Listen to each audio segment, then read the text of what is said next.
उत्तर प्रदेश में योगी आदित्यनाथ की कुर्सी को लेकर अब सवाल खड़े होते दिखाई दे रहे हैं, जिससे भारतीय जनता पार्टी के विधायक और एनडीए के तमाम सहयोगी दल ही उनके खिलाफ यहां बयानबाजी करते हुए नजर आ रहे हैं। उत्तर प्रदेश में आगामी विधानसभा चुनाव 2027 में भारतीय जनता पार्टी की सरकार बनने में अब मुश्किलें आती हुई नजर आ रही हैं। जयंत चौधरी, ओपी राजभर और यहां संजय निषाद तमाम ऐसे बयान देते हुए नजर आ रहे हैं, तमाम ऐसी प्रतिक्रियाएं देते हुए नजर आ रहे हैं, जिसके चलते भारतीय जनता पार्टी का एक बार फिर से उत्तर प्रदेश में सरकार बनाना, या फिर सीधे तौर पर यूं कहा जाए कि उत्तर प्रदेश के अंदर योगी आदित्यनाथ को दोबारा मुख्यमंत्री बनाना अब मुश्किल होता हुआ नजर आ रहा है। केशव प्रसाद ने जो मुहिम योगी आदित्यनाथ के मुख्यमंत्री बनने से पहले चलाई थी, जिसमें वो ये दावा करते हुए नजर आ रहे थे कि उत्तर प्रदेश में सीएम पद की कमान उनको ही मिलेगी, लेकिन शुरुआती दौर में भारतीय जनता पार्टी ने जब यहाँ सरकार बनाई, समाजवादी पार्टी की सरकार को हटाकर अपनी सत्ता हासिल की, उसके बाद योगी आदित्यनाथ को मुख्यमंत्री बनाया गया। केशव प्रसाद मौर्य ने उस दौरान नाराजगी जाहिर की थी। हालांकि उसके बाद उत्तर प्रदेश में एक बार फिर से चुनाव होता है, फिर से योगी आदित्यनाथ मुख्यमंत्री बनाए जाते हैं। लेकिन अब विधानसभा चुनाव 2027 से पहले आम चुनाव के दौरान भी ये चीज देखने को मिली थी कि योगी आदित्यनाथ के मुख्यमंत्री बनने को लेकर अब केशव प्रसाद मौर्य खुश नहीं हैं और वो पार्टी में कभी भी बगावत कर सकते हैं, जिसके चलते ओपी राजभर उनका समर्थन करते हुए नजर आए। इसके चलते यहाँ पर भारतीय जनता पार्टी के तमाम विधायक उनका समर्थन करते हुए नजर आए, जिसको लेकर अब उत्तर प्रदेश में एक भयंकर माहौल भारतीय जनता पार्टी के खिलाफ बनता हुआ नजर आ रहा है। इस मुद्दे पर विस्तार से चर्चा करेंगे और जानेंगे हमारे वरिष्ठ सहयोगी अमन सर से कि किस तरह के हालात भारतीय जनता पार्टी के सामने आने वाले समय में खड़े होते हुए दिखाई दे सकते हैं। तो सर, आपका बहुत बहुत स्वागत है। पहले तो सर, किस तरह से देखते हैं उत्तर प्रदेश में योगी आदित्यनाथ ने मुख्यमंत्री पद संभालने के बाद तमाम ऐसे फैसले लिए, तमाम ऐसे बयान दिए जिनको लेकर वो अक्सर घिरते हुए नजर आए, और वही नहीं, भारतीय जनता पार्टी पूरी तरह से चारों तरफ से अपने ही सहयोगी दलों के द्वारा घेरी जाती रही। लेकिन अब उत्तर प्रदेश में केशव प्रसाद मौर्य को मुख्यमंत्री बनाने और योगी को दिल्ली भेजने की बातें जो निकलकर सामने आ रही हैं, इसमें किस हद तक सच्चाई सामने दिखाई दे सकती है? देखिए, बिल्कुल, और योगी को लेकर कई तरह की चर्चा इन दिनों चल रही है उत्तर प्रदेश में, और खासकर जब बीजेपी के लिहाज से हम बात करते हैं तो मनीष, बीजेपी के ही कई एमएलए, कई विधायक, कई नेता ऐसे हैं जो लगातार इस बात को कहते हुए दिखाई पड़ते हैं कि भाई योगी जी को अब दिल्ली भेज देना चाहिए, क्योंकि उत्तर प्रदेश की कमान अब केशव प्रसाद मौर्य को दी जानी चाहिए, जिनकी अगुवाई में बीजेपी ने 2017 में उत्तर प्रदेश में पूर्ण बहुमत के साथ में सरकार बनाई। अब ऐसे में यहाँ उनका सीएम बनना ज़रूरी हो जाता है, अगर बीजेपी को अपना गढ़, अपना जो कह सकते हैं यहाँ पर जो वोट बैंक है, अगर वो बचाना है। क्योंकि ओबीसी की लड़ाई आप देख रहे हैं कि अखिलेश यादव लगातार पीडीए की बात करते हुए नजर आ रहे हैं, और पीडीए की काट अगर बीजेपी के अंदर कोई बड़ा नेता हो सकता है तो वो केशव प्रसाद मौर्य हो सकते हैं। और मौर्य देखिए उप मुख्यमंत्री भी हैं, बड़े नेताओं में शुमार भी किए जाते हैं, अक्सर बयानबाजी को लेकर सुर्खियों में बने रहते हैं, और राजनीति करने का ढंग और सलीका उनको आता है। और देखिए, जैसा मैंने शुरू में कहा कि 2017 का वो वक्त जब ऐसा लग रहा था कि केशव प्रसाद मौर्य के सर पर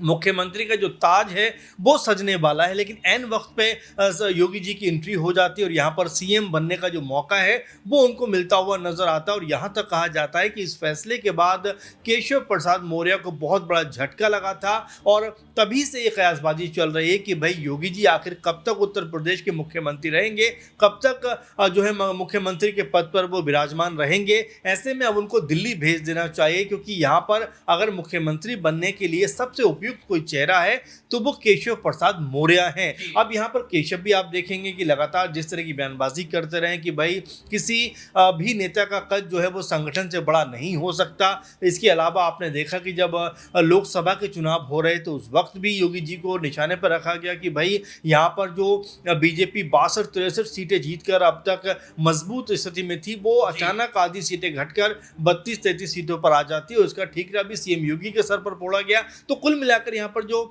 स्थिति है वो योगी जी के खिलाफ यहाँ बनती हुई दिखाई पड़ रही है। और अगर यहाँ पर एनडीए कुनबे के लोगों को भी जोड़ दिया जाए मनीष, तो नजर आता है कि चाहे जयंत चौधरी हो, चाहे ओपी राजभर हो,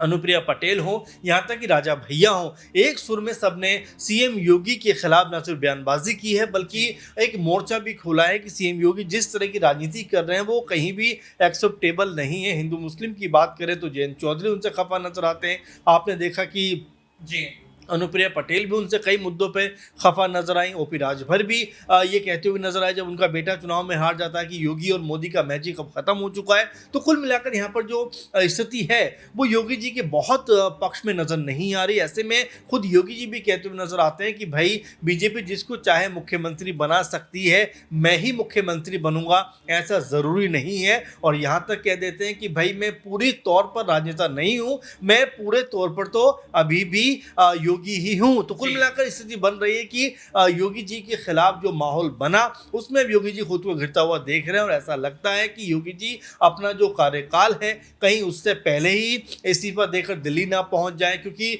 जिस तरह का माहौल बनता हुआ दिखाई पड़ रहा है और जिस तरह से उनके ही पार्टी के लोग उनके खिलाफ दिखाई पड़ रहे हैं, ये बताता है कि योगी जी को अपना दामन बचाना मुश्किल पड़ेगा। जी बिल्कुल। तो ऐसे में पार्टी के नेताओं की बगावत और एनडीए के तमाम सहयोगी दलों का उनका समर्थन करना अब ये संदेश देता हुआ नजर आ रहा है कि भारतीय जनता पार्टी को अब सरकार बनाने के साथ साथ योगी आदित्यनाथ को मुख्यमंत्री बनाना ज्यादा मुश्किल यहाँ पर होता हुआ नजर आएगा। लेकिन देखा जाए तो योगी आदित्यनाथ अपने कई ऐसे बयानों को लेकर यहाँ चर्चाओं में रहे हैं जिसके चलते भारतीय जनता पार्टी को चाहे लोकसभा चुनाव रहा हो, चाहे उत्तर प्रदेश के जो विधानसभा के उपचुनाव हुए वो रहे हों, यहाँ पर तमाम चुनाव में उसका करारा नुकसान उठाना पड़ा है। और हालांकि दिल्ली के अंदर भी योगी आदित्यनाथ से जब प्रचार करवाया गया दिल्ली विधानसभा चुनाव के दौरान, तब भी ये कहा जा रहा था कि भारतीय जनता पार्टी को योगी के दिल्ली जाने से बड़ा नुकसान हो सकता है। लेकिन योगी का मैजिक, उनके बयानों का जो दम था वो यहाँ पर काम करा और भारतीय जनता पार्टी ने दिल्ली के अंदर तो सरकार बना ली। लेकिन उत्तर प्रदेश की अगर बात करें तो 2027 के विधानसभा चुनाव से पहले भारतीय जनता पार्टी का सरकार बनाना मुश्किल दिखाई दे रहा है। लेकिन सर यहाँ पर सबसे बड़ी बात ये देखी गई है कि आम चुनाव में जिस तरह से भारतीय जनता पार्टी 400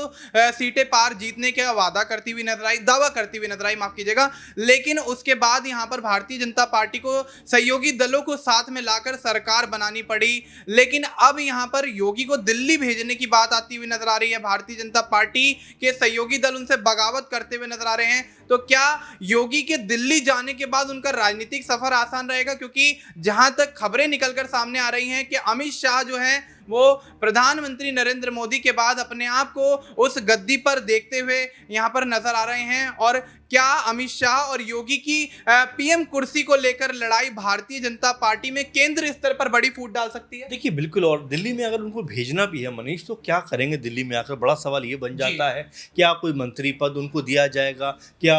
जो है बीजेपी की जो कह सकते हैं कि जो कह सकते हैं ताकतवर सीटें हैं या पद हैं या अध्यक्ष हैं, या कुछ इन सीटों पर उनको बैठाया जाएगा? या फिर ये कह सकते हैं कि जो पीएम पद की रेस है, चूंकि 2029 ही बहुत दूर नहीं है, अगर हम देखें 2-3 साल के अंदर ये पूरा का पूरा खेल बनता हुआ दिखाई पड़ेगा। तो ऐसे में क्या कोई उस भूमिका में दिखाई पड़ सकती है? जैसा आपने भी कहा कि अमित शाह को लेकर पहले ये भूमिका बन रही है कि उनको मोदी जी के बाद पीएम पद पे बैठाया जाए, तो यहाँ पर योगी जी की फिर भूमिका क्या रह जाती है? तो ये जो अगर मगर है ये बीजेपी के लिए ना सिर्फ बल्कि योगी जी के लिए कई तरह की चीज़ों को लेकर आने वाले हैं कि यहाँ पर योगी जी का जो कद है क्या उसको कम करने का प्रयास किया जा रहा है? कि योगी जी की जो भूमिका लगातार बड़ी बनती चली जा रही है? क्योंकि आप देखिए, चाहे महाराष्ट्र चुनाव की बात करें, दिल्ली की बात करें, हरियाणा की बात करें, जहां जहां भी योगी जी जा रहे हैं उनका बटोगे तो कटोगे, तमाम तरह के जो नारे बयानबाजी भी वो करते हैं, 80-20 की बात करते हुए नजर आते हैं। ये जो तमाम तरह के धार्मिक उनके नारे हैं उनको मजबूत न सिर्फ कर रहे हैं बल्कि बीजेपी को भी जिताने में सहायक कह सकते हैं भूमिकाओं में दिखाई पड़ते हैं। इसीलिए लगातार योगी जी का जो कद है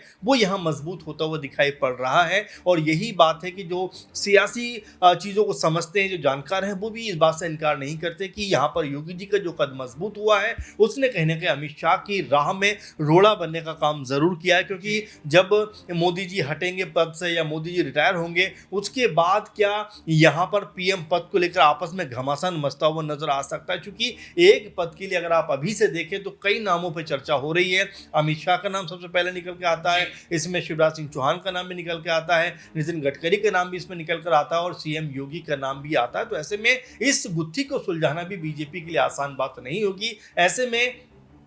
सीएम योगी को उत्तर प्रदेश से हटाकर दिल्ली की तरफ कह सकते हैं जाने के लिए कहना ये बताता है कि यहाँ बीजेपी के अंदर उनकी ताकत को कम करने का प्रयास किया जा रहा है, जिससे अमित शाह का जो रास्ता है वो आसान बनता हुआ दिखाई पड़े। क्योंकि अगर इस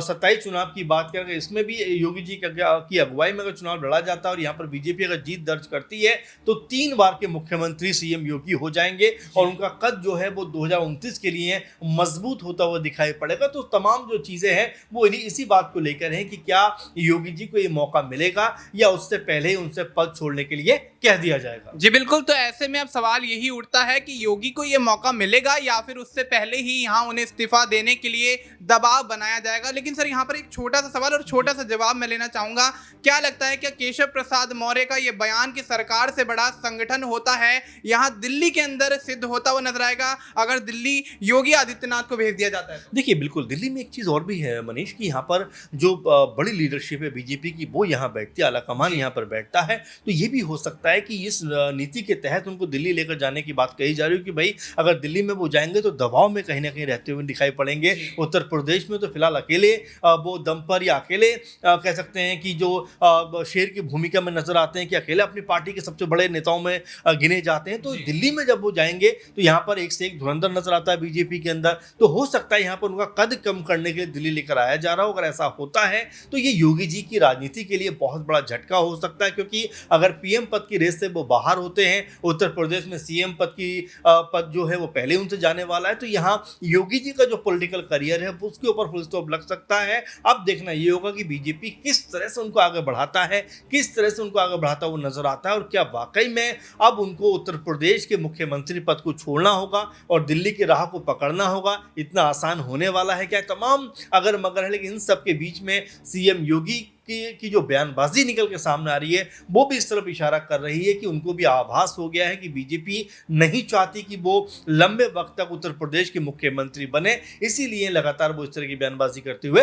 दिखाई पड़ रहे हैं। जी बिल्कुल, तो अब ऐसे में योगी आदित्यनाथ को लेकर जो बयानबाजी हो रही है उससे कहीं ना कहीं उनका जो मैजिक है जो उत्तर प्रदेश में चलता हुआ नजर आ रहा है उसको कम करने के लिए उनको दिल्ली भेजा जाएगा। जैसा सर ने कहा कि अब यहाँ आला जो यहाँ पर नेता हैं उनके दबाव में रहकर योगी को काम करना होगा। शायद यही भारतीय जनता पार्टी की रणनीति है आगे के चुनावों और आगे की तमाम चीजों को लेकर। शायद यही वजह है कि योगी आदित्यनाथ को दिल्ली जाने के लिए यहाँ तमाम खबरें निकलकर सामने आ रही हैं। तो योगी आदित्यनाथ और केशव प्रसाद मौर्य की राजनीति के बारे में आपका क्या कुछ कहना है, आप हमें कमेंट बॉक्स में जरूर बताएं। बाकी देश और दुनिया से जुड़ी तमाम जानकारी के लिए आप जुड़े रहें SPN9 न्यूज के साथ।